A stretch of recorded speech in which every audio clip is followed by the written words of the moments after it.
Hello mga ka-business education! Alam mo ba ang pagiging mayaman at matagumpay nagsisimula sa isang simpleng bagay?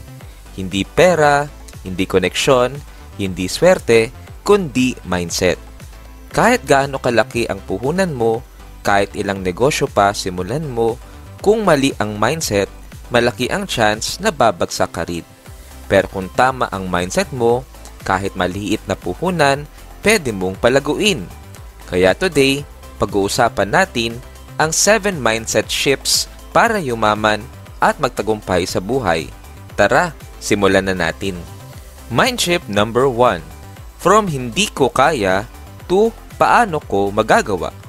Maraming Pilipino ang natatakot magsimula kasi ang iniisip agad, wala akong puhunan, wala akong koneksyon, wala akong alam. Pero tandaan mo, hindi pera ang unang puhunan, kundi diskarte at mindset. For example, maraming kilalang negosyante nagsimula lang sa maliit na sari-sari store, ukay-ukay, o street food stall. Hindi nila tinanong, kaya ko ba? Tinanong nila, paano ko kaya gagawin? Kung palaging takot ang mindset mo, talo ka na kahit hindi ka pa nagsisimula. Mind shift number 2. From gastos muna to ipon muna. Isa sa pinakamalaking dahilan bakit hindi tayo umaasenso, inuuna natin ang wants kaysa needs. Mahilig tayong bumili ng bagong phone, bagong sapatos, kahit wala pang savings. So how to shift your mindset? Kapag may extra kang pera, isipin mo muna kung paano mo mapapalago bago ka gumastos. Ang maliit na ipon, kapag consistent, magiging puhunan. At ang puhunan, kapag inalagaan, magiging negosyo. To tell you a story, si Mang Tonyo, tricycle driver, araw-araw iniipon niya tig 50 pesos sa alkansya. After 1 year, may 18 pesos siya. Ginamit niya yon pambenta ng kwek-kwek at fishball.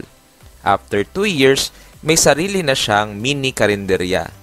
Lahat nagsimula sa disiplina sa pag-iipon. Mind shift number 3.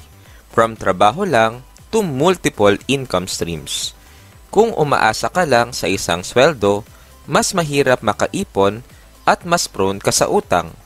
Pero kung gagawa ka ng paraan para magkaroon ng side hustle, mas bibilis ang paglaki ng savings mo.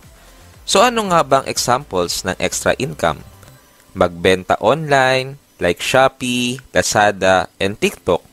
Mag-freelance sa writing, editing, o graphic design. Mag-deliver o mag-part-time sa weekends. Gumawa ng content sa YouTube or TikTok. Always remember, kung mas marami kang income streams, mas mabilis kang makakaipon at makakaahon sa hirap. Mind shift number 4. From puhunan is equals to gastos to puhunan is equals to investment. Maraming natatakot gumastos para magsimula ng negosyo kasi feeling nila sayang lang kung malugi. Pero isipin mo, kung hindi ka magsisimula, hindi mo rin malalaman kung kikita ka. So how to shape your mindset? Ang puhunan, hindi gastos. Investment siya sa future mo. Pero syempre, dapat pinag-aaralan mo muna ang negosyo. Huwag ka lang basta-basta susugod ng walang plano. To tell you a story, may kaibigan akong nagsimula ng online baking business. Naglabas lang siya ng 3,000 pesos para sa ingredients at packaging. First week, balik puhunan na siya. Second week, kumikita na. Kung natakot siyang maglabas ng puhunan, hanggang ngayon, wala pa rin siyang negosyo. Mind shift number 5. From ayoko ng palpak to palpak is equals to lesson. Ito ang malaking dahilan bakit hindi nagsisimula ang karamihan. Takot magkamali. Pero tandaan mo, lahat ng successful entrepreneurs dumaan sa palpak bago naging successful. So what's the lesson here? Kapag nag-fail ka, huwag mong isipin na talo ka. Isipin mo na binayaran ka ng experience. Mas mahalaga ang natutunan mo kaysa sa perang nawala. Always remember, failure is not the opposite of success. Failure is part of success. Mindship number 6.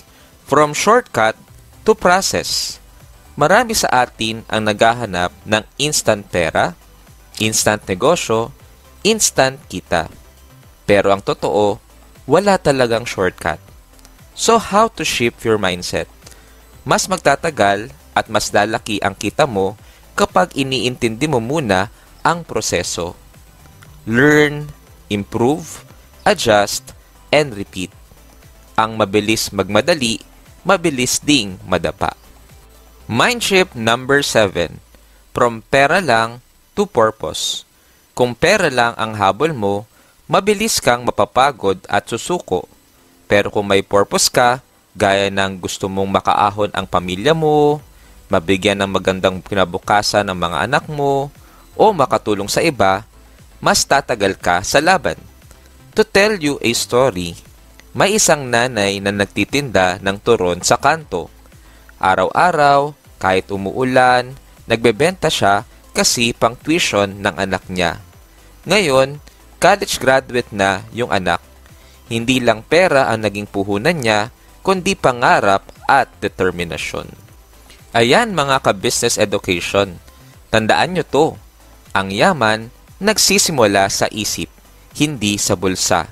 Kapag tama ang mindset, susunod ang diskarte, susunod ang kita, at susunod ang tagumpay. Hindi mo kailangan maging milyonaryo para magsimula, pero kailangan mo magsimula para maging milyonaryo. Kaya kung naghihintay ka pa ng perfect time, ito na yun. Kung nagustuhan mo ang video na to, don't forget to like, share, and subscribe para mas marami pa tayong matulungan na makaahon at magtagumpay. Tandaan mo, kaya mo to.